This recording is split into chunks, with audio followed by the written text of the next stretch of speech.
أرسلت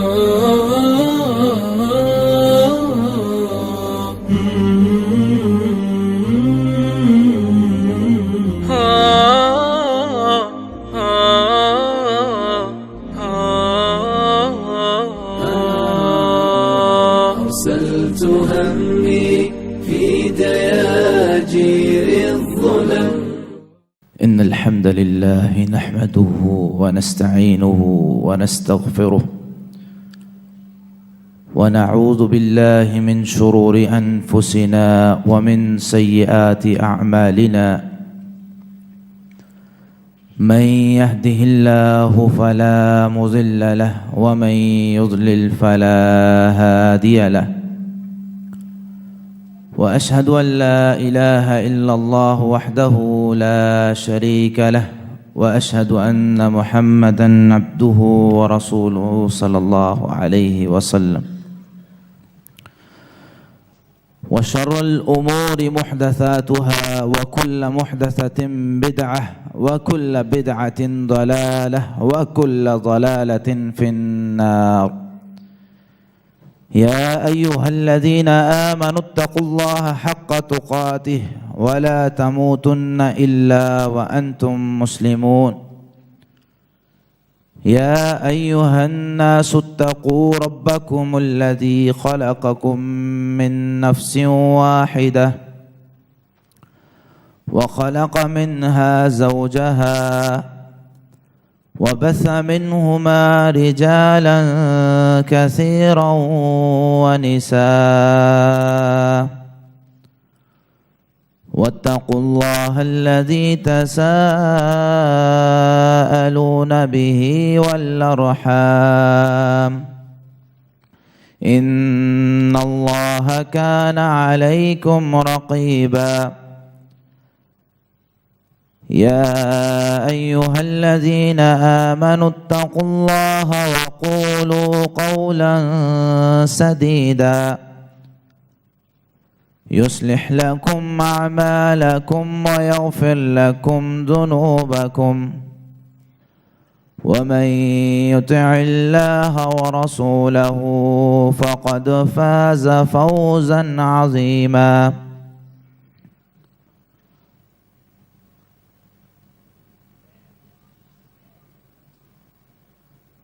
تمام قسم کی حمد و ثنا، کبریائی، بڑائی، پاکیزگی، بزرگی، تعریفیں اللہ وحدہ لا شریک کے لیے ہیں،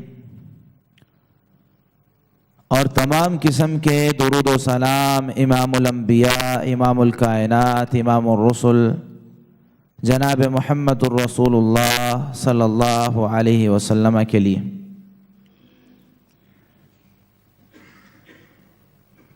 اللہ رب العالمین نے ہم مسلمانوں کو اس دین اسلام کی عظیم نعمت سے جہاں نوازا ہے، وہاں ساتھ ہمیں ہر وہ چیز جس کی ہمیں ضرورت پڑ سکتی تھی اس کی رہنمائی بھی کی ہے، اور ہمارا مسلم معاشرہ، جس معاشرے میں ہم رہتے ہیں، اس معاشرے میں بہت سی ایسی چیزیں ہیں جن کی ہمیں ضرورت پڑتی رہتی ہے۔ ان میں سے ایک چیز ہے کہ ہم آپس میں جب ایک دوسرے کے ساتھ رہتے ہیں تو کوئی شخص وہ بہت زیادہ عبادت گزار ہوتا ہے، اللہ رب العالمین کو راضی کرنے والا ہوتا ہے، اور دوسری طرف کوئی ایسا شخص موجود ہوتا ہے جس میں کچھ کمیاں اور کوتاہیاں پائی جاتی ہیں۔ ہم ایسے معاشرے میں رہتے ہیں، ہمارا اٹھنا بیٹھنا ایسے معاشرے میں ہوتا ہے جہاں ایک شخص اگر سچ بولتا ہے تو جھوٹ بولنے والا بھی موجود ہے، اور مسلمان ہونے کے ناطے یہ ہمارا فریضہ بھی ہے اور حق بھی ہے کہ ہم اس کو ادا کریں کہ جب کوئی مسلمان غلط کام کرتا ہے اسے ہم نصیحت کریں، اسے سمجھائیں، اسے اچھا مشورہ دیں۔ اسی بات کی طرف رسول اللہ صلی اللہ علیہ وسلم نے رہنمائی کرتے ہوئے فرمایا تھا. صحیح بخاری اور صحیح مسلم کے اندر حدیث موجود ہے. جریر بن عبداللہ رضی اللہ تعالیٰ عنہ فرماتے ہیں بایعت رسول اللہ صلی اللہ علیہ وسلم علی اقام الصلاة و ایتاء الزکاة والنصح لکل مسلم، کہ میں نے رسول اللہ صلی اللہ علیہ وسلم کے ساتھ بیعت کی تھی، وعدہ کیا تھا 3 کاموں کا. ایک کام نماز کو قائم کرنا ہے، دوسرا کام زکوٰۃ کو ادا کرنا ہے، اور تیسرا کام وَالنُّصْحِ لِكُلِّ مُسْلِمٍ، کہ ہر مسلمان کو نصیحت کرنی ہے، ہر مسلمان کی خیر خواہی چاہنی ہے، ہر مسلمان کے لیے وہ پسند کرنا ہے جو اپنے لیے پسند کرتے ہیں. ایسے ہی صحیح مسلم کے اندر تمیم داری رضی اللہ تعالیٰ عنہ کی حدیث ہے. فرماتے ہیں رسول اللہ صلی اللہ علیہ وسلم نے فرمایا الدین النصیحہ، دین نصیحت ہے، مکمل دین نصیحت ہے. قلنا لمن یا رسول اللہ، صحابہ کرام پوچھنے لگے، ہم نے کہا کس کے لیے اللہ کے رسول صلی اللہ علیہ وسلم؟ دین نصیحت تو ہے، خیر خواہی تو ہے، کس کے لیے؟ تو رسول اللہ صلی اللہ علیہ وسلم نے فرمایا للہ ولکتابہ ولرسولہ ولأئمۃ المسلمین وعامتہم. 5 لوگوں کا تذکرہ کیا کہ یہ دین نصیحت ہے اللہ کے لیے، اللہ کی کتاب کے لیے، اللہ کے رسول کے لیے، مسلمانوں کے ائمہ کے لیے اور عام مسلمانوں کے لیے. یہ دین نصیحت ہے اللہ کے لیے. کیا مطلب؟ اللہ تعالیٰ کے لیے دین نصیحت کا مطلب یہ ہے کہ اللہ رب العالمین کو پہچانا جائے، اللہ رب العالمین کو جانا جائے، اللہ رب العالمین کی قدرت کیا ہے، اس کی طاقت کیا ہے، اس کو پہچان کر اللہ رب العالمین کے جو احکامات ہم پر لازم ہیں، جو ضروری ہیں، وہ ادا کیے جائیں، اور جس کام سے اللہ رب العالمین نے ہمیں منع کیا اس کام سے رک جایا جائے. اللہ رب العالمین کے ہر حکم کے سامنے اپنے سر کو جھکا دیں. یہ ہے نصیحت اللہ کے لیے. پھر آگے فرمایا کہ دین نصیحت ہے اللہ کی کتاب کے لیے. اللہ کی کتاب کے لیے دین نصیحت ہے کا مطلب یہ ہے کہ قرآن کلام اللہ ہے، اللہ تعالیٰ کی کتاب ہے، اسے اللہ کا کلام سمجھنا ہے. اس کے آنے کے بعد باقی ساری کتابیں منسوخ ہو چکی ہیں. فیصلہ ہوگا تو اس کتاب کے ساتھ، عمل کرنا ہے تو اس کتاب پر، ماننا ہے تو اس کتاب کو ماننا ہے، اس کتاب کو اپنے تمام معاملات میں حاکم مان کر سامنے رکھ کر پھر زندگی گزارنی. دین نصیحت ہے اللہ کے رسول کے لیے. اس کا مطلب یہ ہے کہ اللہ کے رسول صلی اللہ علیہ وسلم جب ہمارے سامنے موجود ہیں تب ان کی اطاعت کی جائے. جب دنیا سے چلے گئے ہیں تو نبی کریم صلی اللہ علیہ وسلم کے احادیث کو مانا جائے، آپ صلی اللہ علیہ وسلم کی عزت احترام کی جائے، آپ صلی اللہ علیہ وسلم پر جب کوئی انگلی اٹھائے اس شخص کو جواب دیا جائے، اور آپ صلی اللہ علیہ وسلم کی ہر بات اسے اپنی زندگی میں نمونے کے طور پر شامل کیا جائے. دین نصیحت ہے مسلمانوں کے ائمہ کے لیے. اس کے علماء کرام نے 2 مطلب لکھے ہیں. مسلمانوں کے ائمہ سے مراد ایک تو حکمران ہیں اور دوسرے علماء کرام ہیں. جب حکمرانوں کے لیے نصیحت ہے تو اس کا یہ مطلب ہے کہ حکمران اس کی اطاعت کرنا، ان کی اطاعت، جب وہ اللہ تعالیٰ کی اطاعت کا حکم دیں تو ضروری اور واجب ہے. جب وہ کہیں کہ اللہ کی اطاعت نہیں کرنی، نماز چھوڑ دو، روزہ چھوڑ دو، تب اطاعت نہیں کرنی. اگر وہ غلطی کرتے ہیں انہیں نصیحت کرنا ہے، اگر وہ غلطی کرتے ہیں تو انہیں سمجھانا ہے، نہ کہ ان کے خلاف نکلنا اور بغاوت کرنا. مسلمانوں کے علماء کے لیے نصیحت ہے. اس کا یہ مطلب ہے کہ مسلمانوں کے علماء کی عزت، احترام، ان کا مقام و مرتبہ اس کو یاد رکھنا ہے. جو وہ دین کی بات بتاتے ہیں اس کو اپنے اوپر لاگو کرنا ہے، کیونکہ وہ اپنی بات نہیں کر رہے ہوتے، وہ اللہ رب العالمین کا فرمان اور رسول اللہ صلی اللہ علیہ وسلم کا فرمان آپ کو سنا رہے ہوتے ہیں. لیکن اس میں ایک نقطہ یہ یاد رکھیں کہ سب سے پہلے جان لیں کہ یہ شخص جو ہمیں بات بیان کر رہا ہے واقعی عالم ہے بھی کہ نہیں ہے۔ اگر وہ علماء میں شامل ہے تو پھر علماء والا اس کے ساتھ رویہ اختیار کرنا ہے۔ لیکن جس طرح ہمارے معاشرے میں یہ بات بھی آپ کو پتہ ہے کہ کم علمی والے علماء بھی موجود ہیں کہ جو صرف ایک دو کتابیں پڑھتے ہیں اور اپنے آپ کو علماء میں شمار کرنے لگتے ہیں۔ ایسے لوگوں سے آپ نے بچ کر رہنا۔ اب آتے ہیں اپنے موضوع کی طرف، وعامتہم، اور دین نصیحت ہے مسلمانوں کے، یعنی عام مسلمانوں کے لیے۔ عام مسلمانوں کے لیے دین نصیحت ہے، اس کا کیا مطلب ہے کہ ایک مسلمان جو جس کے ساتھ میں رہتا ہوں، میرے معاشرے میں میرے ساتھ وہ اٹھتا بیٹھتا ہے، نمازیں اس کے ساتھ پڑھتا ہوں، یا میرے گھر کے اندر، میری فیملی کے اندر میری بیوی، میرے بچے، میرے ماں باپ، میرے رشتہ دار، چاچا ماما کوئی بھی موجود ہے، تو ان سب کے ساتھ میرا رویہ کیا ہونا چاہیے؟ ان سب نے اگر غلطی کی ہے ان کو سمجھانا کیسے ہے؟ اگر وہ کوئی غلط کام کرتے ہیں انہیں نصیحت کیسے کرنی ہے؟ اور مسلمان کے لیے وہ چیز پسند کرنی ہے جو اپنے لیے پسند کرتے ہیں۔ اگر آپ اپنے لیے پسند کرتے ہیں آپ کو عزت دی جائے تو اس کے لیے بھی عزت کو پسند کریں۔ اگر آپ اپنے لیے پسند کرتے ہیں کہ سمجھانے والا آپ کو علیحدگی میں سمجھائے تو اسے بھی علیحدگی میں سمجھائیں۔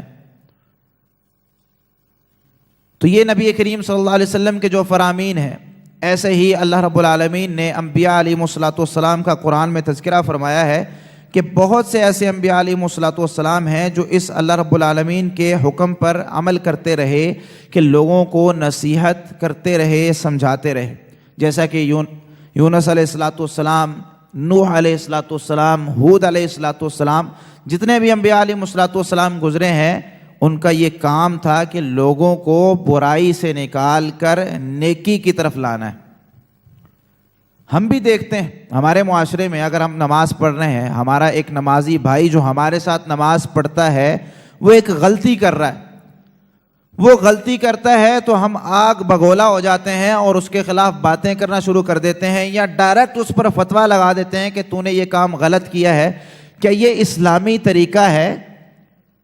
کہ اسلام نے ہمیں کسی کو کوئی مسئلہ سمجھانا ہو، کوئی بات بتانی ہو، کوئی مشورہ دینا ہو، ایسے دیا جاتا ہے؟ کیا اسلامی تعلیمات یہ ہیں؟ تو اس کے بارے میں میرے بھائی یاد رکھیں کہ اللہ رب العالمین کے فرامین اور رسول اللہ صلی اللہ علیہ وسلم کے جو فرامین ہیں وہ اس طریقے سے نہیں ہیں۔ اس میں یہ بات شامل ہے کہ جب ہم کسی کو نصیحت کرتے ہیں، سب سے پہلے تو اس کو، جس کو ہم کوئی بات سمجھا رہے ہیں، مسئلہ سمجھا رہے ہیں، یہ بات یاد رکھیں کہ اس سے کچھ نہیں لینا۔ یعنی کہ مقصد یہ نہ ہو کہ یہ میری تعریف کرے گا، مقصد یہ نہ ہو کہ یہ مجھے بہت اچھا کہے گا، مقصد یہ نہ ہو کہ یہ کہے گا یہ کہ بہت بڑا عالم ہے، بہت بڑا جاننے والا ہے، اس نے میری بات، اس نے مجھے صحیح رستے کی طرف رہنمائی کی۔ ہاں اگر وہ کہہ دیتا ہے یہ بات الگ ہے، لیکن آپ کا مطلوب یہ نہیں ہونا چاہیے۔ آپ کا مطلوب یہ ہو کہ میں اس کو نصیحت کر رہا ہوں تو خالصتاً اللہ رب العالمین کے لیے۔ اللہ رب العالمین فرماتے ہیں سورۃ البینہ کی آیت نمبر 5 میں، وَمَا أُمِرُوا إِلَّا لِيَعْبُدُوا اللَّهَ مُخْلِصِينَ لَهُ الدِّينَ، کہ انہیں تو صرف اس بات کا حکم ہوا کہ وہ اللہ کی عبادت کریں تو خالص اللہ رب العالمین کے لیے، اس کے لیے دین کو خالص کرتے ہوئے۔ تو یہ بات یاد رکھیں کہ جسے ہم نصیحت کر رہے ہیں، مشورہ دے رہے ہیں، کوئی دینی بات بتا رہے ہیں، تو اس میں ہمیں اپنے ذہن کو صاف کرنا ہے، اس سے کچھ نہیں چاہیے، ہمیں چاہیے تو اللہ رب العالمین کی رضا چاہیے، کیونکہ میں یہ پسند کرتا ہوں کہ جو مجھے اچھا لگتا ہے وہ میرے بھائی کو بھی اچھا لگے۔ دوسری چیز جو اس میں یاد رکھنے والی ہے وہ یہ ہے کہ جب ہم کسی مسلمان کو نصیحت کر رہے ہیں تو یہ بات یاد رکھیں کہ جسے میں نصیحت کر رہا ہوں، کوئی مسئلہ سمجھا رہا ہوں، اس سے مجھے محبت ہونی چاہیے، میرے دل میں اس کے لیے ایک مقام ہونا چاہیے کہ یہ مسلمان ہے، غلطی کر رہا ہے، اسے میں نے سمجھانا ہے۔ نفرت اگر ہوگی تو نصیحت تنقید میں بدل جائے گی، پھر بات سمجھانے کا انداز وہ نہیں رہے گا جو اسلامی ہے، پھر بات سمجھانے کا انداز غیر اسلامی ہوگا اور وہ اس شخص کو اسلام سے دور کر دے گا۔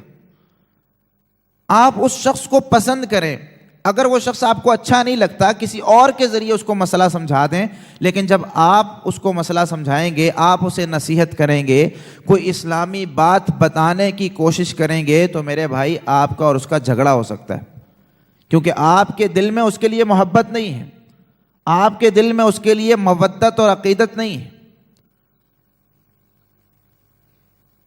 تو یہ دوسری بات یاد رکھیں کہ جب ہم نے کسی کو نصیحت کرنی ہے تو نصیحت کرتے ہوئے اپنے دل کو صاف رکھنا ہے کہ میں اسے نصیحت کر رہا ہوں، تو پھر اسے نصیحت کیسے کرنی ہے کہ میرے دل میں اس کی عزت اور احترام ہے، اگر ہے تو پھر بات کرنا شروع کریں، اگر نہیں ہے تو پھر کچھ وقت انتظار کرنے اور اللہ رب العالمین سے دعا کریں کہ اللہ رب العالمین آپ کے دل میں اپنے مسلمان بھائی کی، جس کو آپ نصیحت کرنا چاہتے ہیں، جہنم سے دور کرنا چاہتے ہیں، اس کی محبت پیدا کر دے۔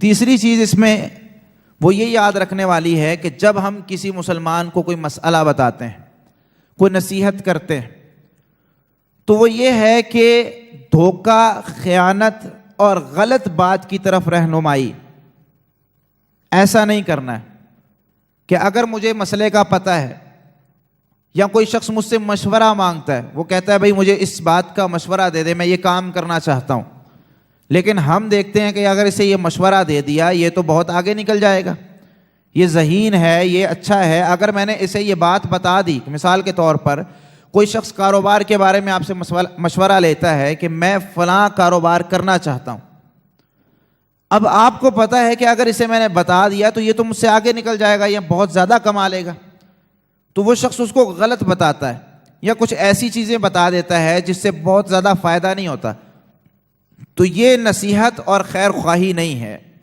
خیر خواہی یہ ہے اسے مکمل بات بتائیں، رزق اللہ رب العالمین نے سب کا لکھ رکھا ہے، آپ کو اپنا ملنا ہے، بے شک آپ کے ساتھ 50 لوگ کھڑے ہو جائیں اور صرف ایک کھجور کا دانہ ہے تو میرے بھائی آپ کے نصیب میں ہے تو وہ آپ ہی کو ملنا ہے، اگر آپ کے نصیب میں نہیں ہے تو اگرچہ 100 دانے ہیں اور 50 لوگ کھڑے ہیں تو وہ 100 دانوں میں سے ایک دانہ بھی آپ کو نہیں ملے گا۔ تو اس وجہ سے اس بات کی طرف آپ نے توجہ کرنی ہے کہ بھائی جب ہم کسی کو نصیحت کر رہے ہیں تو دھوکہ نہیں دینا، خیانت نہیں کرنی، جو بات حقیقت پر مبنی ہے، جو مسئلہ میں بتانے لگا ہوں، جو بات میں سمجھانے لگا ہوں، وہ جیسے منوان مجھے پتہ ہے ویسے میں اس کو بتا رہا ہوں۔ اس بارے میں سنن ابو داود میں حدیث موجود ہے جس میں سیدنا ابو ہریرہ رضی اللہ تعالیٰ عنہ ارشاد فرماتے ہیں، نبی کریم صلی اللہ علیہ وسلم نے ارشاد فرمایا، من افتی بغیر علم کان اسمہ علی من افتاہ، کہ جس سے فتویٰ لیا گیا اور اس نے بغیر علم کے فتویٰ دے دیا۔ مثال کے طور پر میرے پاس کوئی شخص آتا ہے اور مجھ سے فتویٰ لیتا ہے، مجھے مسئلے کا علم نہیں اور میں بتا دیتا ہوں، وہ شخص عمل کر لیتا ہے، کان اسمہ علی من افتاہ، تو اس کا گناہ مجھ پر ہوگا کیونکہ فتویٰ میں نے دیا ہے، بغیر علم کے میں نے اسے بات بتائی ہے، اگر میں نے اس کو غلط بتایا ہے تو اس کا گناہ بھی مجھ پر ہے، اس پر کوئی گناہ نہیں۔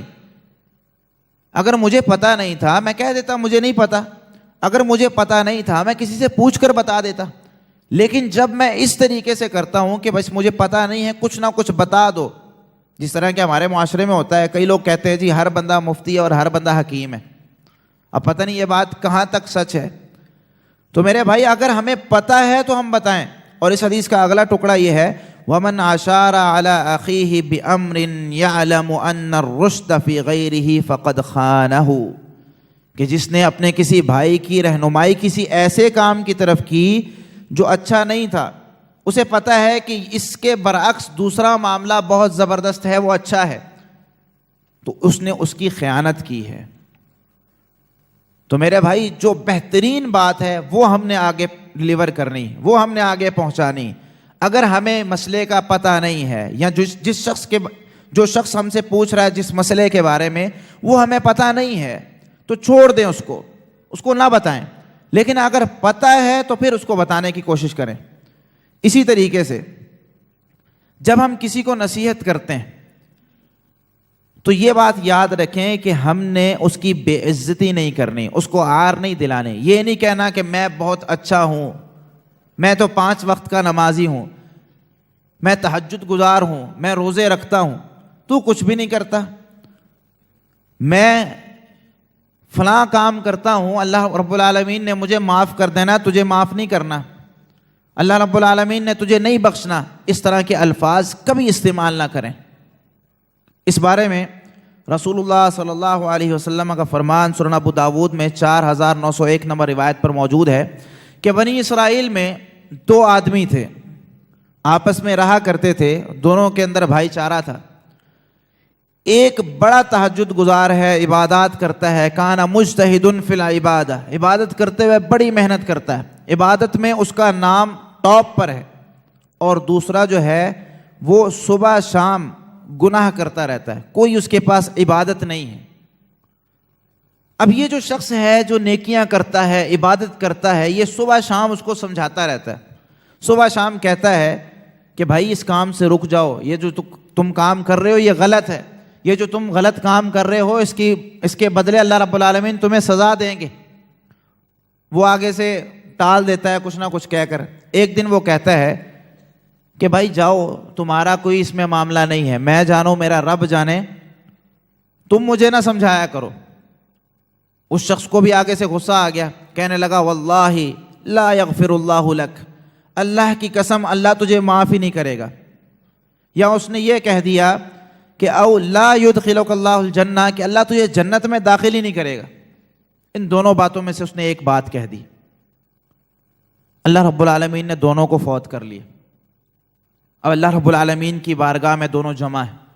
اللہ رب العالمین نے اس شخص سے کہا جو بڑی عبادتیں کرتا تھا، بہت تہجد گزار تھا، اس کی عبادتیں بہت زیادہ تھی، یہ نیکی بھی کرتا تھا کہ اس کو گناہ سے روکتا تھا۔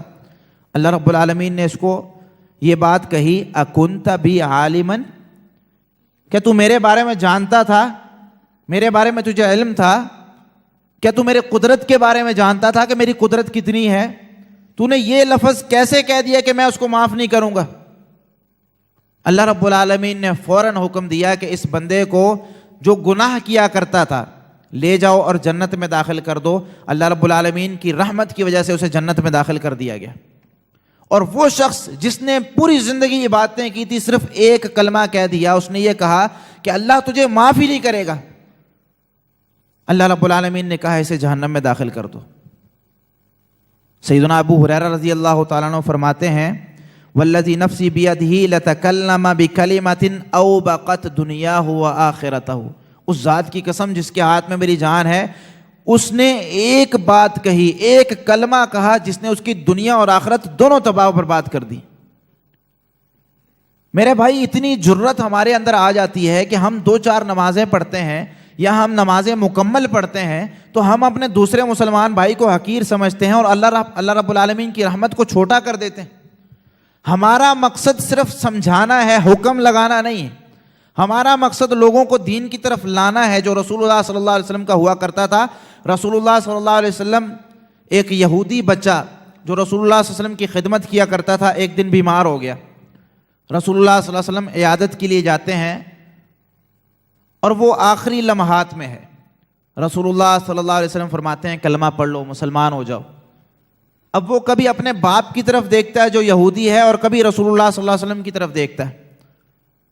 تو اس کا باپ کہتا ہے اطیع ابا القاسم۔ ابو قاسم رسول اللہ صلی اللہ علیہ وسلم کی کنیت ہے کہ ابو قاسم صلی اللہ علیہ وسلم کی اطاعت کر لو، بات مان لو۔ وہ کہتا ہے لا الہ الا اللہ وحدہ لا شریک لہ، کلمہ پڑھتا ہے، مسلمان ہو جاتا ہے۔ نبی کریم صلی اللہ علیہ وسلم اس وقت اتنے خوش ہوتے ہیں اور نکلتے ہوئے کہہ رہے ہوتے ہیں الحمدللہ الذی انقذہ من النار، اس ذات کی تمام تعریفیں جس نے ایک اور جان کو آگ سے بچا لیا۔ یہ مشن ہے اسلام کا، یہ مشن ہے مسلمانوں کا، لوگوں کو اسلام میں داخل کرنا ہے، لوگوں کو دین کی طرف لانا ہے، متنفر نہیں کرنا، دور نہیں لے کر جانا۔ لیکن ہمارے معاملات اس کے برعکس ہوتے ہیں، ہم کہتے ہیں ہم نے تو دین بیان کرنا ہے، کوئی آتا ہے آئے، نہیں آتا نہ آئے۔ میرے بھائی حکمت عملی اسلام نے جو ہمیں سکھائی ہے اسے بھی اختیار کرنا ہے۔ پہلے علم حاصل کریں پھر اس کو آگے پہنچائیں۔ اسی طریقے سے جب آپ نصیحت کرتے ہیں تو نصیحت کرتے ہوئے یہ بات یاد رکھنی چاہیے کہ اس میں اپنے آپ کو نرم رکھنا ہے، سختی نہیں کرنی، کیونکہ آپ کو پتہ جب آپ نصیحت کرتے ہیں، کسی کو کوئی مسئلہ سمجھاتے ہیں، ہر شخص کا مزاج ایک جیسا نہیں ہوتا۔ کئی دفعہ آپ کو آگے سے اچھا رسپانس مل سکتا ہے، کئی دفعہ آپ کو آگے سے گالی سننے کو مل سکتی ہے، کئی دفعہ آپ کو دھکے دیے جا سکتے ہیں، آپ کو مسجد سے باہر نکالا جا سکتا ہے. یہ سارے معاملات علماء کرام کے ساتھ، انبیاء علیہ الصلوۃ کے ساتھ ہوتے چلے آئے ہیں. حتیٰ کہ رسول اللہ صلی اللہ علیہ وسلم جب طائف میں دعوت دینے جاتے ہیں تو پتھر برسائے جاتے ہیں، لیکن وہاں بھی رسول اللہ صلی اللہ علیہ وسلم نے نرمی اختیار کی کہ اللہ رب العالمین ان کی اولادوں سے ایسے لوگ پیدا کرے گا جو ایک اللہ کی عبادت کریں گے. یہی بات رسول اللہ صلی اللہ علیہ وسلم صحابہ کرام کو سکھایا کرتے تھے کہ جب ایک قافلہ رسول اللہ صلی اللہ علیہ وسلم کے پاس آیا اور آ کر اس نے سلام کیا تو سلام کی جگہ اس نے جو لفظ استعمال کیا، کہنے لگے السلام علیکم، آپ صلی اللہ علیہ وسلم پر موت طاری ہو. نعوذ باللہ، یہ کلمہ انہوں نے کہا السلام علیکم. ملتا جلتا ہے نا السلام علیکم اور السلام علیکم، پتہ نہیں چلتا. تو رسول اللہ صلی اللہ علیہ وسلم نے بھی آگے سے یہ کہا السلام علیکم، لیکن عائشہ رضی اللہ تعالی عنہ ساتھ کھڑی ہوئی تھیں تو ان سے یہ کام برداشت نہیں ہوا. وہ رسول اللہ صلی اللہ علیہ وسلم کے ساتھ کھڑی ہے تو انہوں نے 2-4 کلمات اور زیادہ کہہ دیے کہ انہوں نے یہ سخت کلمات استعمال کیے کہ تم خنزیر کے بھائی ہو، تم فلاں ہو، تم فلاں ہو. تم نے رسول اللہ صلی اللہ علیہ وسلم کو یہ بات کہہ کیسے دی؟ جس طرح کہ ہمارے اندر بھی اس طرح کی باتیں آ جاتی. تو رسول اللہ صلی اللہ علیہ وسلم وہاں کیا ارشاد فرماتے ہیں، کیا تو نے سنا نہیں کہ عائشہ آپ نے سنا نہیں کہ میں نے ان کو کیا جواب دیا؟ عائشہ رضی اللہ تعالیٰ عنہ فرمانے لگی جی میں نے سن لیا پر برداشت نہیں ہوا. رسول اللہ صلی اللہ علیہ وسلم نے یہاں جو نسخہ بیان کیا میرے بھائی اس کو زندگیوں میں اپنے پلوں کے ساتھ باندھ لیں. آپ صلی اللہ علیہ وسلم نے فرمایا اے عائشہ لم يدخل الرفق فی شیء الا زانہ، کہ خوب نرمی کسی بھی چیز میں داخل ہو جائے تو اسے خوبصورت بنا دیتی ہے. نرمی جس چیز میں آ جائے اسے خوبصورت بنا دیتی ہے. وَلَمْ يُنْزَعْ مِنْ شَيْءٍ إِلَّا شَانَ، اور جس چیز سے نرمی کو کھینچ لیا جائے، نرمی کو ختم کر دیا جائے، وہ چیز بدصورت ہو جاتی ہے. انسان اگر نرم خو ہے، اس میں نرمی ہے تو میرے بھائی وہ معاشرے میں اچھا ہے، خوبصورت ہے. لیکن اگر سختی ہے تو اس کے اندر خوبصورتی نہیں ہے. آپ دیکھیں کہ کوئی شخص ہے جو بہت غصے والا ہے، لوگ بچتے ہیں اس سے، اور جو نرم ہے لوگ اس کے آس پاس بیٹھتے ہیں. رسول اللہ صلی اللہ علیہ وسلم کو بھی اللہ رب العالمین نے نرم بنایا اور فرمایا کہ اگر آپ نرم ہیں تو یہ صحابہ کرام آپ کے ارد گرد بیٹھے ہوئے ہیں. اگر آپ سخت دل ہوتے لنفضوا من حولک، آپ کے ارد گرد سے یہ صحابہ اٹھ کر چلے جاتے. آج بھی جو بد زبان یا سخت دل سامنے سے آ رہا ہو تو لوگ کہتے ہیں آ گیا، اٹھ کر چلے جاتے ہیں، چھپنے کی کوشش کرتے ہیں. تو میرے بھائی اپنے اندر نرمی کو پیدا کریں کہ جب ہم نے بات سمجھانی ہے تو اپنے اندر نرمی ہونی چاہیے. اس میں ایک بہت زبردست مثال اور بہت بڑی مثال ہمارے لیے ایک کافی ہے. ہم ایک مسلمان کو دعوت دے رہے ہیں. کون ہے؟ مسلمان ہے جو ہمارے ساتھ 5 وقت کی نماز پڑھتا ہے، ہمارے ساتھ اٹھتا بیٹھتا ہے، کلمہ اس نے پڑھا ہوا ہے، روزے رکھتا ہے، زکوٰۃ ادا کرتا ہے. اس شخص کو ہم دعوت دے رہے ہیں. ہمارا طریقہ کیا ہے؟ اور وہ شخص جو دنیا میں سب سے بڑا گناہ گار ہے، جسے فرعون کہا جاتا ہے. فرعون کیا کہا کرتا تھا؟ انا ربکم الاعلی، میں تمہارا سب سے بڑا رب ہوں. یعنی گناہ کی سب سے بڑا جو درجہ ہے گناہ کا اس پر پہنچا ہوا ہے اور یہ کہہ رہا ہے میں تمہارا سب سے بڑا رب ہوں. اب اللہ رب العالمین نے یہاں پر جو حکم دیا ہے موسیٰ علیہ السلام اور ہارون علیہ السلام کو کہ جاؤ فرعون کے پاس، اذهبا الى فرعون انه طغى، تم دونوں فرعون کے پاس جاؤ، اس نے سرکشی کی ہے، اللہ رب العالمین کے حکم کی نافرمانی کی. آگے والے الفاظ سن کے آنکھوں سے آنسو آ جاتے ہیں. فَقُولَا لَهُ قَوْلًا لَيِّنًا، کہ جب بات کرنی ہے تو نرم لہجے کے ساتھ بات کرنی ہے، اس کو نرمی کے ساتھ سمجھانا ہے. کسے سمجھا رہے ہیں؟ کفار کے سب سے بڑے سردار کو، اور جو یہ کہتا ہے میں تمہارا سب سے بڑا رب ہوں، کہ اس کے ساتھ بھی بات کرنی ہے تو نرم لہجے کے ساتھ بات کرنی ہے. لعلہ یتذکر او یخشی، شاید کہ ڈر جائے، نصیحت حاصل کر لے. میرے بھائی ہم اپنے مسلمان بھائی کو سمجھا رہے ہیں جس نے کوئی کفر شرک نہیں کیا، جس نے صرف ایک چھوٹی سی غلطی کی. اگر اس نے نماز میں کوئی غلطی کر دی ہے، اس نے کوئی روزہ رکھتے ہوئے کوئی غلطی کر دی ہے، اس کی زبان سے کوئی کلمات نکل آئے ہیں، تو ہمارا پارا ایک دم اتنا ہائی کیوں ہو جاتا ہے کہ ہمارے اندر سے نرمی ختم ہو جاتی. تو میرے بھائی اپنے اندر نرمی کو آپ نے جگہ دینی ہے کہ جب کسی کو سمجھانا ہے مسلمان کو تو نرمی کے ساتھ سمجھانا ہے. آپ کے اندر نرمی ہونی چاہیے. سختی والا پہلو مسلمان کے اندر اچھا نہیں لگتا. ہاں رسول اللہ صلی اللہ علیہ وسلم نے کئی مقامات پر سختی بھی کی ہے, لیکن جن باتوں کا پہلے بتایا ہوا تھا, سمجھایا ہوا تھا, دوبارہ صحابہ کرام کرتے تھے تو نبی کریم صلی اللہ علیہ وسلم کو غصہ آتا تھا. لیکن جب پہلے کوئی چیز بتائی نہیں, اب صحابہ کرام شراب پی رہے ہیں. شروع میں جب شراب حرام نہیں تھی, صحابہ کرام استعمال کرتے تھے. اسلام نے یہ کہا کہ بھئی اس میں فائدے بھی ہیں, نقصان بھی ہیں. اس کے نقصان زیادہ ہیں, فائدے کم ہیں. اکثر صحابہ کرام نے چھوڑ دیا. کچھ عرصے بعد آیا بھئی ٹھیک ہے اگر کسی نے استعمال کر لی ہے, لا تقربوا الصلاۃ وانتم سکارى, نماز کے قریب نہیں آنا جب تم نے نشہ کیا ہے, یعنی شراب پی ہوئی ہے, نماز نہیں پڑھنی. کئی صحابہ کرام نے پھر چھوڑ دی. پھر آخر میں آیا کہ اب شراب حرام ہے. جب حرام ہو گئی اس کے بعد کسی نے پی ہے تو نبی کریم صلی اللہ علیہ وسلم نے اس کو سزا دی. لیکن جب مسئلے کا پتہ ہی نہیں ہے یا ایک کام ابھی لاگو ہی نہیں ہوا تو میرے بھائی اس چیز کے بارے میں ہمیں نرمی اختیار کرنی چاہیے. ایسے ہی جب ہم کسی کو کوئی بات سمجھا رہے ہوتے ہیں تو اس میں یہ بھی بہت اہم بات ہے کہ جب ہم بات سمجھاتے ہیں تو اس میں ہم پہلے اس مسئلے کے بارے میں جان لیں. یا اس میں دو چیزیں, ایک اس مسئلے کے بارے میں جان لیں جو ہم بتانا چاہتے ہیں, اور دوسری اس شخص کے بارے میں جان لیں کہ واقعی اس میں یہ غلطی موجود ہے یا نہیں ہے. کئی دفعہ اس طرح ہوتا ہے کہ صرف سنی سنائی بات ہوتی ہے اور ہم سنی سنائی بات پر ایکشن لے لیتے ہیں کہ کوئی تیسرا بندہ آتا ہے, آ کر کہتا ہے فلاں شخص نے یہ کام کر دیا. ہم فوراً جو ہے وہ فون اٹھاتے ہیں, آگ بگولا جاتے ہیں, فون کر کے اسے کہتے ہیں آج کے بعد تیرا میرا تعلق ختم. میرے بھائی یہ اسلامی آداب نہیں. آپ اس کی پہلے تحقیق کریں, اس سے پوچھیں. اللہ رب العالمین نے برے گمان سے بچنے کا حکم دیا ہے.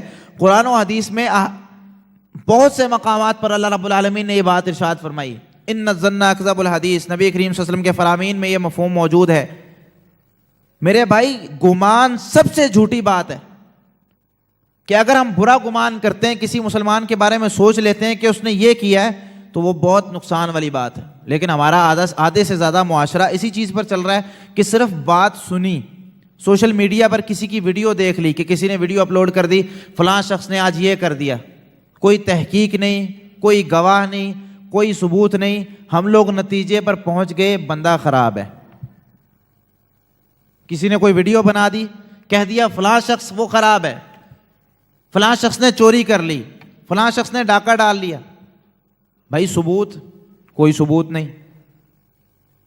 لیکن ہم تک جب پہنچتا ہے ہم کہتے ہیں بھائی میں نے خود اپنے کانوں سے, اپنی آنکھوں سے ویڈیو دیکھی ہے, اپنے کانوں سے آڈیو سنی ہے. ہم لوگ اس نتیجے پر پہنچ جاتے ہیں جس نتیجے پر اسلام نے پہنچنے کے لیے بہت سی شروط عائد کی ہیں کہ آپ نے وہاں تک پہنچنا ہے تو گواہوں کا ہونا, ثبوتوں کا ہونا. سب سے پہلے تو مسلمان کے لیے عذر تلاش کیا جاتا ہے. اگر کوئی مسلمان غلطی کر رہا ہے تو آپ پہلے اس کا عذر تلاش کریں کہ شاید کہ اس کو پتہ نہ ہو, شاید کہ اس نے یہ کیا ہو تو اس کی یہ مجبوری ہو, شاید کہ اس نے یہ کام کیا ہو تو اس وقت اس کی یہ حالت نہ ہو کہ وہ یہ کر سکتا ہے. لیکن ہم لوگ پہلے ہی نتیجے پر پہنچ جاتے ہیں, کوئی عذر نہیں, کوئی آپشن نہیں, سیدھا نتیجہ اور رزلٹ سامنے. میرے بھائی یہ اسلامی نصیحت نہیں ہے. اگر آپ نے نصیحت کرنی ہے تو اس شخص کے بارے میں جان لیں کہ واقعی اس میں یہ غلطی ہے کہ نہیں. اور 80% جھگڑے اور لڑائیاں اسی وجہ سے ہوتی ہیں کہ ہمیں صرف ایک بات پتہ چلتی ہے. گھروں کی لڑائیاں آپ دیکھ لیں کہ اگر ماں والدہ کہتی ہے کہ آج بیوی نے یہ کر دیا, ہم بیوی سے نہیں پوچھتے کہ بات کیا ہوئی. ہو سکتا ہے بات بیان کرنے کا طریقہ کار غلط ہو, بات بیان کرنے کا طریقہ کار ایسا ہو کہ جو ہماری نظر میں بہت بلند ہو, ہم اسے بہت غلط سمجھتے ہوں. اور اسی طریقے سے دوسری طرف بھی اگر بیوی بات کرتی ہے کہ آج ماں نے اس طرح کہہ دیا ہے, تو ہم پھر بھی ماں سے نہیں پوچھتے کہ بھئی کیا بات ہوئی. بس سیدھا ذہن میں کہ بھئی اس طریقے سے بات ہوئی ہے, اس کا نتیجہ یہ نکلتا ہے. اور دوسری چیز کہ جو مسئلہ ہم سمجھانا چاہتے ہیں اس مسئلے کا بھی علم حاصل کریں. کہ مثال کے طور پر میں اگر کسی کو یہ بتانا چاہتا ہوں کہ بھائی نماز ایسے پڑھتے ہیں تو پہلے خود پڑھنا تو سیکھ لوں, روزہ ایسے رکھتے ہیں پہلے خود رکھنا تو سیکھ لوں. ہمارے 50% جھگڑے انہی معاملات پر ہو رہے ہیں کہ ہمیں پتہ نہیں ہے کہ یہ مسئلہ اسلام نے کس درجے پر رکھا ہے. ہم جو آخر میں ہوتا ہے اس کو پہلے لے آتے ہیں اور جو پہلے ہوتا ہے اس کو آخر میں کر دیتے ہیں. جیسے اگر کوئی شخص نیا مسلمان ہو اور مسلمان وہ کسی دیہات میں ہوا ہے, اب وہاں جو قاری صاحب ہیں وہ کہتے ہیں بھائی میں نے حدیث پڑھی ہے تہجد کے بڑے فائدے ہیں, تہجد کی بڑی فضیلت ہے, تو آپ نئے مسلمان ہوئے ہیں, آپ کو تہجد پڑھنی چاہیے. اور بھائی فرض نمازیں پہلے ہیں کہ تہجد پہلے؟ تو اسلام نے جو درجہ بندی کی ہے, ایسے ہی کوئی شخص ہے کہ ایک چیز کو اسلام نے مستحب قرار دیا ہے, اس کا حکم اسلام میں مستحب ہے کہ یہ کام کر لو تو اچھا ہے, لیکن ہم اس کو کہتے ہیں نہیں یہ ضروری ہے کرنا ہے, اور جو کام ضروری ہوتا ہے ہم کہتے ہیں کوئی بات نہیں کر لو تو ٹھیک ہے, نہ کرو تو ٹھیک ہے. یہ ہمارے حالات ہیں. اسی طریقے سے جب ہم نصیحت کرتے ہیں تو اس میں میرے بھائی ہمیں لوگوں کے سامنے نصیحت نہیں کرنی چاہیے, علیحدگی میں بلا کر نصیحت کرنی چاہیے. اگر تو سب کو سمجھانا مقصود ہے, پھر رسول اللہ صلی اللہ علیہ وسلم کا طریقہ یہ تھا کہ جب کوئی شخص غلطی کرتا تو رسول اللہ صلی اللہ علیہ وسلم لوگوں کو جمع فرماتے اور پتہ ہوتا کہ فلاں شخص نے غلطی کی ہے لیکن نام نہیں لیتے تھے, فرماتے تھے ما بال اقوام, قوموں کو کیا ہو گیا, لوگوں کو کیا ہو گیا, ما بال الناس, لوگوں کو کیا ہو گیا, نام نہیں لیتے تھے کہ بھئی فلاں شخص نے یہ غلطی کی ہے, پتہ ہے کہ فلاں شخص مجلس میں بیٹھا اس نے یہ غلطی کی ہے, لیکن نام نہیں لیتے تھے, کہتے تھے کہ لوگوں کو کیا ہو گیا, انہوں نے یہ غلطیاں کرنی شروع کر دی. تو میرے بھائی اگر کسی کو بات سمجھانی ہے تو اس کو سمجھاتے ہوئے یہ بات یاد رکھیں کہ اگر لوگوں کے سامنے سمجھائیں گے تو وہ بے عزتی محسوس کرے گا. اگر اس کو علیحدگی میں سمجھائیں گے کہ پیارے بھائی مجھے لگتا ہے کہ آپ نے یہ جو کام کیا ہے یہ کام اس طریقے سے بہتر ہو سکتا ہے, لیکن اگر آپ کسی عالم سے پوچھ لیں تو وہ زیادہ بہتر ہے, چلے ہم دونوں کسی عالم کے پاس چلتے ہیں, پوچھ لیتے ہیں کہ یہ کام بہتر ہے کہ نہیں. اسی طریقے سے جب آپ نصیحت کرتے ہیں تو اس میں میرے بھائی اچھے کلمات کا استعمال کریں, برے کلمات کا استعمال نہ کریں, اچھے الفاظ کا چناؤ کریں کہ جو مسلمان کو تکلیف نہ دیں. ہم سیدھی سیدھی دو ٹوک بات کرتے ہیں کہ بھئی یہ کام کرو, یہ کام اس طرح کرنا ہے, لیکن اس میں جو اچھے الفاظ کا چناؤ ہوتا ہے وہ رسول اللہ صلی اللہ علیہ وسلم کا طریقہ کار اور صحابہ کرام کا طریقہ کار تھا کہ رسول اللہ صلی اللہ علیہ وسلم اور صحابہ کرام جو سمجھایا کرتے تھے وہ اچھے الفاظ کے ساتھ سمجھایا کرتے تھے. کہ جس طرح کہ سیدنا ابو ہریرہ رضی اللہ تعالیٰ عنہ کا قصہ ہے کہ رستے میں ملتے ہیں نبی کریم صلی اللہ علیہ وسلم کو, ملاقات ابھی ہونے والی ہے تو آنکھ بچا کر نکل جاتے ہیں. تھوڑی دیر بعد نبی کریم صلی اللہ علیہ وسلم کے سامنے آتے ہیں تو نبی کریم صلی اللہ علیہ وسلم نے پوچھا کہ ابو ہریرہ کہاں چلے گئے تھے؟ وہ کہنے لگے کہ رسول اللہ صلی اللہ علیہ وسلم میں ناپاکی کی حالت میں تھا تو مجھے اچھا نہیں لگا کہ میں آپ کے سامنے آؤں, میں غسل کرنے چلا گیا تھا. رسول اللہ صلی اللہ علیہ وسلم فرمانے لگے سبحان اللہ ابو ہریرہ ان المؤمن لا ینجس, مومن کبھی پلید نہیں ہوتا, ناپاک نہیں ہوتا. یعنی اگر ناپاکی ہے, انسان اگر جنبی ہو گیا ہے, ناپاکی کی حالت میں ہے, تو اس کے جسم میں ظاہری جو اس کے ہاتھ پاؤں ہیں, اس کا چہرہ ہے, وہ بات کر سکتا ہے, وہ ہاتھ ملا سکتا ہے, وہ گلے مل سکتا ہے, وہ جسمانی طور پر پاک نہیں ہوتا, یعنی جسمانی طور پر ناپاک نہیں ہوتا. تو میرے بھائی ہمیں ان چیزوں کا بھی خیال رکھنا چاہیے. اللہ رب العالمین سے دعا ہے کہ اللہ رب العالمین ہمیں صحیح معنوں میں اسلام کو سمجھ کر اور یہ جو اسلامی ایٹیکیٹس ہیں ان کو سمجھ کر عمل کرنے کی توفیق عطا فرمائے. اور جس معاشرے میں ہم رہتے ہیں اس معاشرے میں کہیں اونچ نیچ ہوتی ہے, اور گھروں میں بھی, معاشرے میں بھی, یہ ہمیں روز مرہ ضرورت پڑتی رہتی ہے کہ کسی نہ کسی کو ہم نے کوئی بات سمجھانی ہے. کبھی چھوٹے شخص کو, اپنا جو ہمارے نیچے کام کرتا ہے اسے, کبھی اپنے ساتھ کام کرنے والے کو, کبھی اپنے باس کو یا سر کو. تو میرے بھائی یہ اسلامی آداب ہم نے اپنے سامنے رکھنے ہیں. وآخر دعوایا ان الحمد للہ رب العالمین. اسی طریقے سے نصیحت کے آداب یا ایٹیکیٹس آف ایڈوائس یہ بہت زیادہ ہیں, تقریباً اس کی تعداد 18 سے 20 بنتی, لیکن مختصر طور پر کیونکہ وقت کم تھا میں نے آپ کو جو باتیں بتائیں ان پر آپ کوشش کریں عمل کرنے کی. اسی طریقے سے اسلام نے اس چیز کو بھی پسند کیا ہے کہ جب آپ بات کرتے ہیں, کسی کو مسئلہ بتاتے ہیں, تو اس شخص کے بارے میں پہلے جان لیں کیا اسے یہ سمجھ آئے گی کہ نہیں آئے گی, کیا یہ مسئلہ اس کے مطابق ہے کہ نہیں ہے. یعنی ایک بچہ ہے تو اس کا لیول کچھ کم ہے, ایک نوجوان ہے اس کا لیول اس سے کچھ بڑا ہے, اور ایک شخص ہے جو کہ عالم ہے، اس کو جب آپ سمجھا رہے ہیں تو اس کے لیول پر جا کر سمجھائیں۔ ایک شخص عام دنیا دار ہے، وہ بیچارہ ریڑھی لگاتا ہے، اسے اس کے لیول پر جا کر سمجھائیں۔ ہر شخص کو ایک ہی بات ایک ہی طریقے سے نہیں بتائی جاتی۔ یہ بھی دھیان رکھنا چاہیے کہ اگلا شخص غصے میں ہے یا خوشی میں ہے۔ ان سب کی مثالیں رسول اللہ صلی اللہ علیہ وسلم کی احادیث میں موجود ہیں کہ کسی کو ہم سمجھاتے ہیں، جیسے کہ ایک حدیث میں آتا ہے، صحیح بخاری وغیرہ کے اندر حدیث موجود ہے، صحابی کو نبی کریم صلی اللہ علیہ وسلم نے بھیجا کہ بھئی لوگوں کو بتا دو، من قال لا الہ الا اللہ دخل الجنہ، کہ جس نے لا الہ الا اللہ کہہ لیا وہ جنت میں داخل ہو جائے گا۔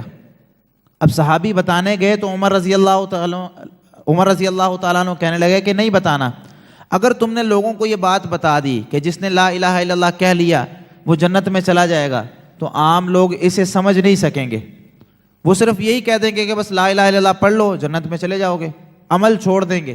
نبی کریم صلی اللہ علیہ وسلم نے فرمایا ہاں عمر آپ کی بات صحیح ہے، اللہ رب العالمین نے فوراً وحی کے ذریعے بتا دیا کہ بھئی عمر رضی اللہ تعالیٰ عنہ کی بات درست ہے، تو پھر لوگوں کو نہیں بتایا گیا، یہ حدیث موجود ہے، عام لوگوں تک یہ بات نہیں پہنچائی گئی۔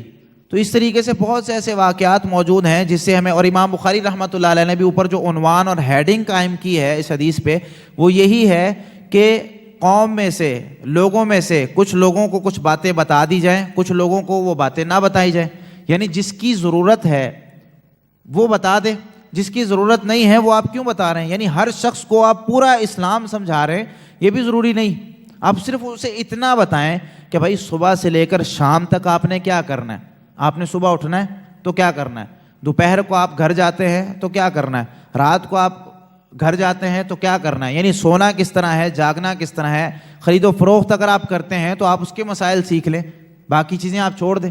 تو اس طریقے سے ہے کہ ضروری اور فرض چیزیں تو سب نے سیکھنی، لیکن جو اضافی چیزیں ہیں، جیسے کہ اب ہم یہ کہیں کہ ہر شخص جو ہے وہ کاروبار کے مسائل سیکھے، یا ہر شخص جو ہے وہ مسائل سیکھے جن کا تعلق اس کی زندگی میں کبھی آتا ہی نہیں، تو یہ ضروری نہیں ہے۔ تو میرے بھائی ان چیزوں کا بھی ہم نے خیال رکھنا ہے۔